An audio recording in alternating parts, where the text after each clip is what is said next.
Good morning, friends. Namaskar, Sat Sri Akal and Adab. This is my 253rd video, and this will relate to the excision policies made since 1955. So you'll be surprised now. This video is very important. I'll be covering Ambala and all Ambala excised area people, because Ambala got excised in 1977 by the then Raksha Mantri Shri Bansilal, who happened to be a very close friend of my father, Shri late S.S. Das.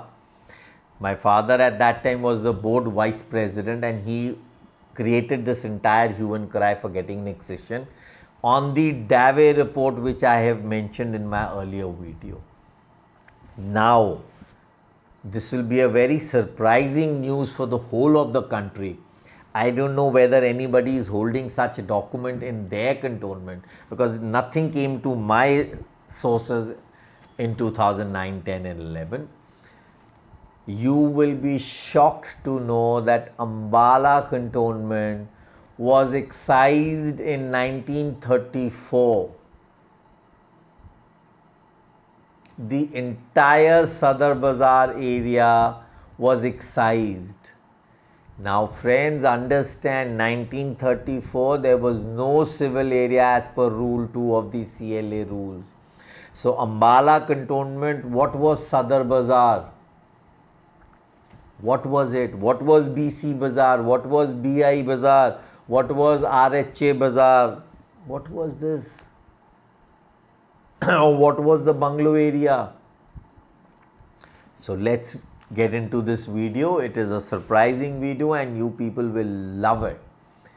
Understand what the British government during its rule tried. They tried another experiment, what they did in Ambala in 1910 by getting a record of right made.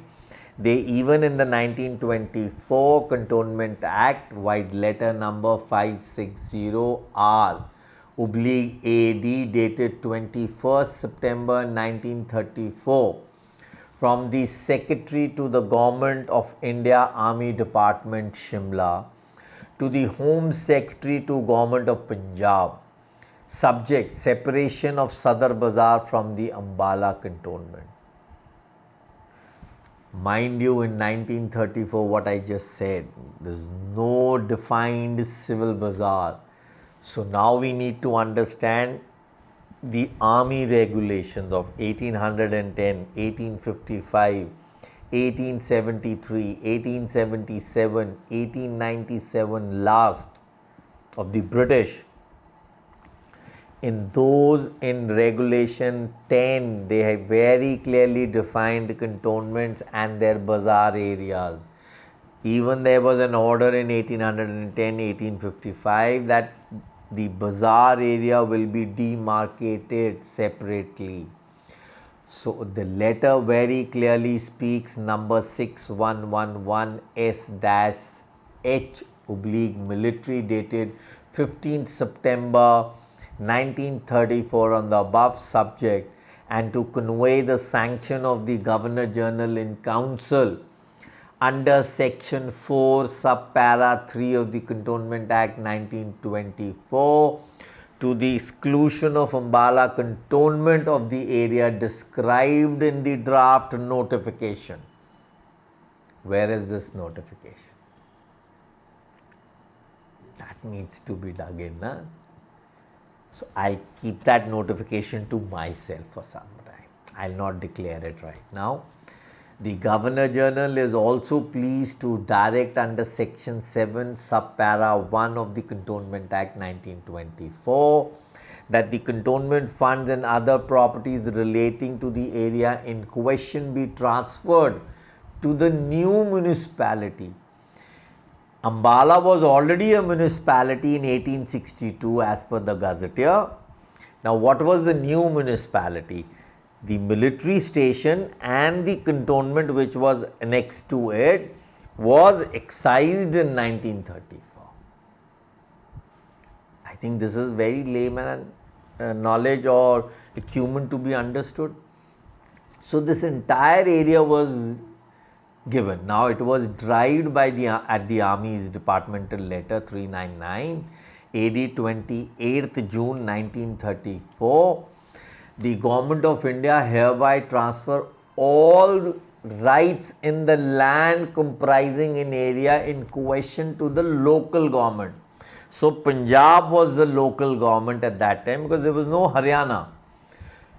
Anything in the rights in the land was transferred to Ambala municipality, or let's say the Ambala DC in 1934.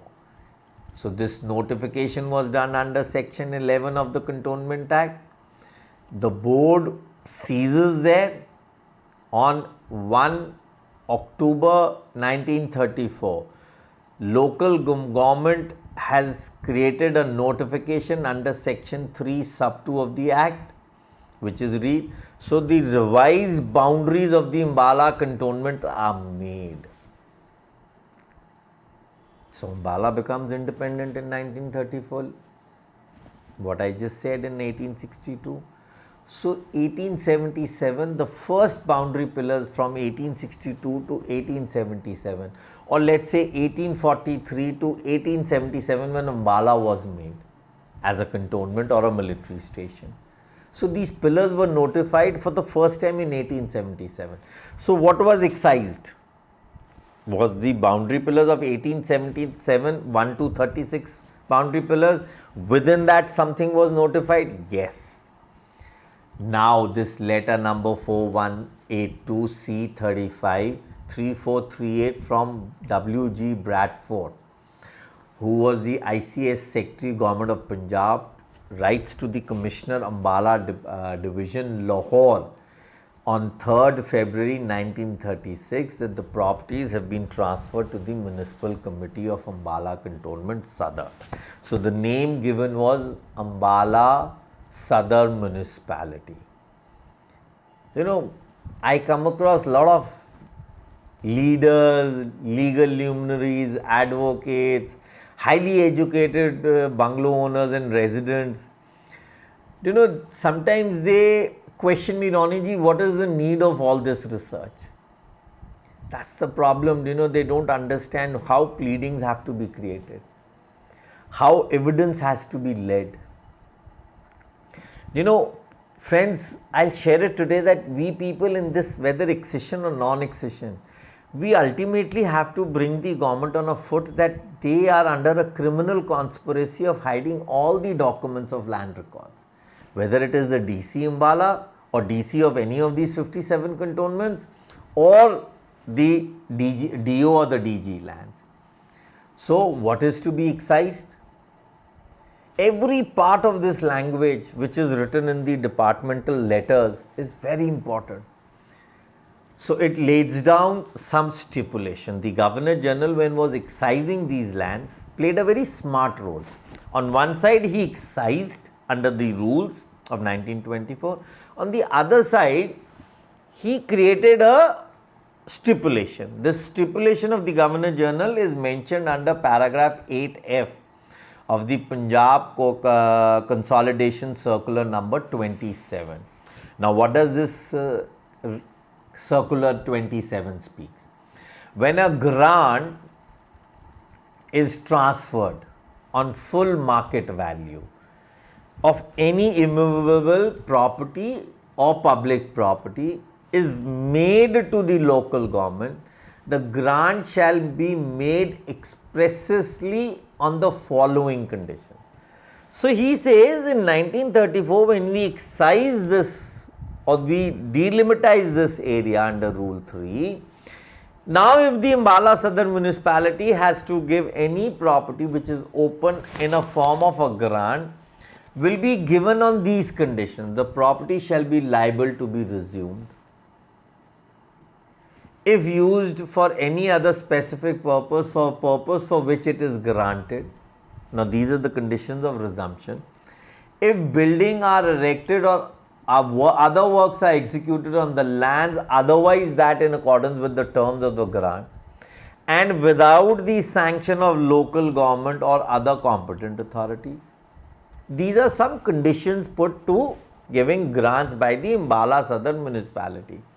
It is subsequently required that the government for a public purpose, if control of possession of the land or any part thereof is transferred to any person, firm, company or local body with the sanction of the government. Now, which is the government here?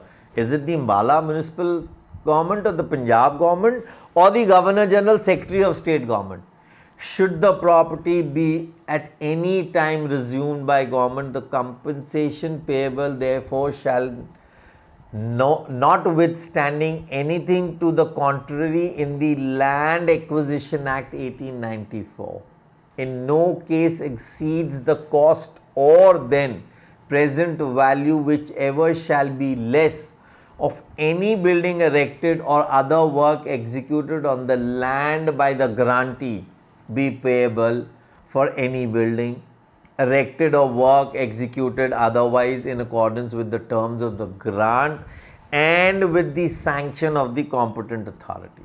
So, in 1934, the government plays a smart role. It says, okay, fine, the land is transferred and it becomes a municipality, but if the southern municipality is giving any grant or lease, it will give on these terms and conditions of 8F. Now, the same 1934 accession, a conveyance deed was made. It was registered as number 35, sale deed number 142 on volume 1, page 8 to volume and even volume 8, page 96 to 105 of volume 107 dated 3rd October 1934. So, a chunk was made and it was given to the Ambala Southern municipality. Now, what does this show? This clearly shows and reads that the Britishers in the 1924 Rule 3-4, they were willing to delimitize the cantonments. So, they were transferring Ambala Cantonment to the Ambala Southern municipality. Now, the question rises whether they did this in toto, incomplete. No, they didn't. You know. So, excision which was done in 94 or in 1977 or in 2023, I will explain you in my coming videos, is not being done in toto. Government of India or the then British government was willing to retain their rights in these properties then and even today. So, we need complete delimitation. We do not need partial delimitation. That is why these evidences become important for court. We have to ask these questions to the ministry before making proposals for excision. My videos are there and they will be coming for excision proposals made in 2021, 2017. Then rebrushed by the army in 2022, then now a latest order by the 2024 of the MOD. What is the hue and cry? See, you have to understand, the British or the Indian army is now not willing to take the financial liability of this civil area of the cantonment. So, that is why this hue and cry of the excision is happening. So, friends, we need to wake up. Because the minute excision takes place, I am telling you, the balance area which is left will either be resumed or will be converted into leases with a rental which is exorbitant, which I have been explaining on my STR videos, and it will be converted into a military station with a time-bound structure of resumption. So, the cantonment or the civil acts will not be there. So, please don't get flawed, don't get hyped by this government that they are excising something. Excision took place in 1934, 1957, 1977. But all these excisions are based on Rule 3 and 4 of the 1924 or 2006 Act. You know, this government is bound to, speak in jumlas. Mature up. We people were the most highly urbanized people when the British left in 1947. These cantonments were the only urbanized area in independent India. So people living in these cantonments were highly qualified, they were doing well in life. So we need to wake up. People, please understand, is that transfer or conveyance deed going to be made in this succession when in 2024 the succession finally is drafted? By just notifying what was done in 1977, what was done in 1957 and what was done in 1934 is an incomplete accession. So I hope you understand now that the British also were doing accession under the Act. In 1934 they did it for Ambala Cantonment. Did Ambala people know this? Did the political leaders in Ambala who sustained themselves for the they are the most hyped politicians of Ambala? Does my MLA, does my MP ever try to dig into these facts? Past 47 years since 1977, or I would say since independence. MLAs and MPs are not bothered. They only work on what you people go and shout to them. They are not interested in anything for us. So wake up. Okay. Again I am saying, we were old grants, we were never converted into new grants by the Britishers because we were revenue free grants. Thank you, good day.